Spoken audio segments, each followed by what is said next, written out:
فدیے کی مقدار 4000 اور 3000 درہم سے لے کر 1000 درہم تک تھی۔ اہل مکہ لکھنا پڑھنا بھی جانتے تھے، جبکہ اہل مدینہ لکھنے پڑھنے سے واقف نہ تھے۔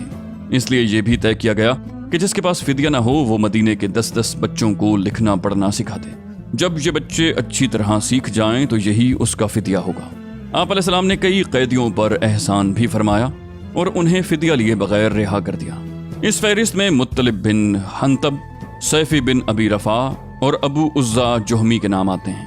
ابو عزا جہمی کو آئندہ جنگ احد میں قید اور قتل کیا گیا۔ آپ علیہ السلام نے اپنے داماد ابو العاص کو بھی اس شرط پر بلا فدیہ چھوڑ دیا کہ وہ حضرت زینب رضی اللہ عنہا کی راہ نہ روکیں۔ اس کی وجہ یہ ہوئی کہ حضرت زینب نے ابو العاص کے فدیے میں کچھ مال بھیجا تھا، جس میں ایک ہار بھی تھا۔ یہ ہار در حقیقت حضرت خدیجہ رضی اللہ عنہا کا تھا، اور جب انہوں نے حضرت زینب کو ابو العاص کے پاس رخصت کیا تھا تو یہ ہار انہیں دے دیا تھا۔ آپ علیہ السلام نے اسے دیکھا تو آپ علیہ السلام پر بڑی رقت طاری ہو گئی اور آپ نے صحابہ کرام سے اجازت چاہی کہ ابو العاص کو چھوڑ دیں۔ صحابہ نے اسے بصر و چشم قبول کر لیا اور آپ علیہ السلام نے ابو العاص کو اس شرط پر چھوڑ دیا کہ وہ حضرت زینب کی راہ چھوڑ دیں۔ چنانچہ ابو العاص نے ان کا راستہ چھوڑ دیا اور حضرت زینب نے ہجرت فرمائی۔ آپ علیہ السلام نے حضرت زید بن حارثہ اور ایک انصاری صحابی کو بھیجا کہ تم دونوں بطن یا جج میں رہنا، جب زینب تمہارے پاس سے گزریں تو ساتھ ہو لینا۔ یہ دونوں حضرات تشریف لے گئے اور حضرت زینب رضی اللہ عنہا کو ساتھ لے کر مدینے واپس آئے۔ حضرت زینب کی ہجرت کا واقعہ بڑا طویل اور المناک ہے۔ قیدیوں میں سہیل بن عمر بھی تھا جو بڑا زبان آور خطیب تھا۔ عمر رضی اللہ عنہ نے کہا، اے اللہ کے رسول، سہیل بن عمر کے اگلے 2 دانت توڑوا دیجئے، اس کی زبان لپٹ جایا کرے گی اور وہ کسی جگہ خطیب بن کر آپ کے خلاف کبھی نہ کھڑا ہو سکے گا۔ لیکن آپ علیہ السلام نے ان کی یہ گزارش مسترد کر دی، کیونکہ یہ مسئلے کے ضمن میں آتا تھا جس پر قیامت کے روز اللہ کی طرف سے پکڑ کا خطرہ تھا۔ حضرت سعد بن نعمان رضی اللہ عنہ عمرہ کرنے کے لیے نکلے تو انہیں ابو سفیان نے قید کر لیا۔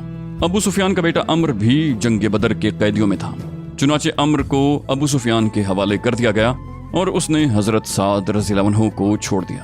اسی غزوے کے تعلق سے سورہ انفال نازل ہوئی، جو در حقیقت اس غزوے پر ایک خدائی تبصرہ ہے، اگر یہ تعبیر صحیح ہو، اور یہ تبصرہ بادشاہوں اور کمانڈروں وغیرہ کے فاتحانہ تبصروں سے بالکل ہی جداگانہ ہے۔ اس تبصرے کی چند باتیں مختصراً یہ ہیں۔ اللہ تعالیٰ نے سب سے پہلے مسلمانوں کی نظر ان کوتاہیوں اور اخلاقی کمزوریوں کی طرف مبذول کرائی جو ان میں فی جملہ باقی رہ گئی تھیں، اور جن میں سے بعض کا اظہار اس موقع پر ہو گیا تھا۔ اس توجہ دہانی کا مقصود یہ تھا کہ مسلمان اپنے آپ کو ان کمزوریوں سے پاک صاف کر کے کامل ترین بن جائیں۔ اس کے بعد اس فتح میں اللہ تعالیٰ کی جو تائید اور غیبی مدد شامل تھی اس کا ذکر فرمایا۔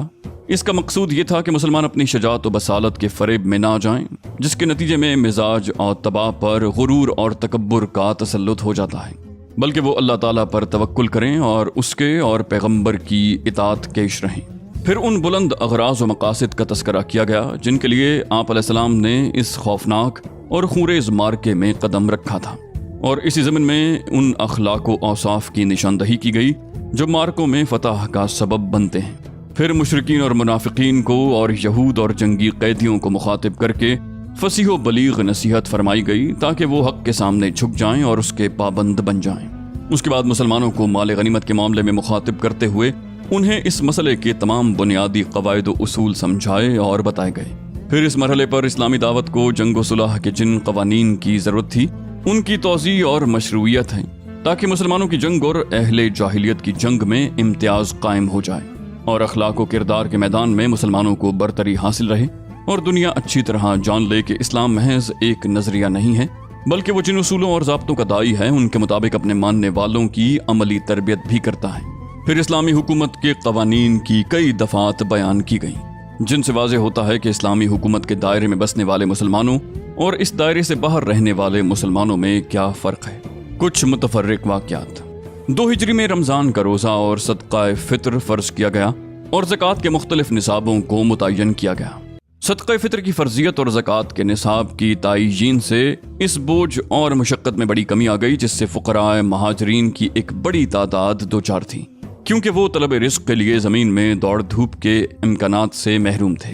پھر نہایت نفیس موقع اور خوشگوار اتفاق یہ تھا کہ مسلمانوں نے اپنی زندگی میں پہلی عید جو منائی وہ شوال 2 ہجری کی عید تھی، جو جنگ بدر کی فتح مبین کے بعد پیش آئی۔ کتنی خوشگوار تھی یہ عید سعید، جس کی سعادت اللہ تعالیٰ نے مسلمانوں کے سر پر فتح و عزت کا تاج رکھنے کے بعد عطا فرمائی، اور کتنا ایمان افروز تھا اس نماز عید کا منظر، جسے مسلمانوں نے اپنے گھروں سے نکل کر تکبیر و توحید اور تمہید و تسبیح کی آوازیں بلند کرتے ہوئے میدان میں جا کر ادا کیا تھا۔ اس وقت حالت یہ تھی کہ مسلمانوں کے دل اللہ کی دی ہوئی نعمتوں اور اس کی ہوئی تائید کے سبب اس کی رحمت و رضوان کے شوق سے لبریز اور اس کی طرف رغبت کے جذبات سے معمور تھے، اور ان کی پیشانیاں اس کے شکر و سپاس کی ادائیگی کے لیے جھکی ہوئی تھیں۔ اللہ تعالیٰ نے اس نعمت کا ذکر اس آیت میں فرمایا ہے۔ ارشاد باری تعالیٰ ہے، اور یاد کرو جب تم تھوڑے تھے، زمین میں کمزور بنا کر رکھے گئے تھے، ڈرتے تھے کہ لوگ تمہیں اچک لے جائیں گے، بس اس نے تمہیں ٹھکانہ مرحمت فرمایا اور اپنی مدد کے ذریعے تمہاری تائید کی، اور تمہیں پاکیزہ چیزوں سے روزی دی تاکہ تم لوگ اس کا شکر ادا کرو۔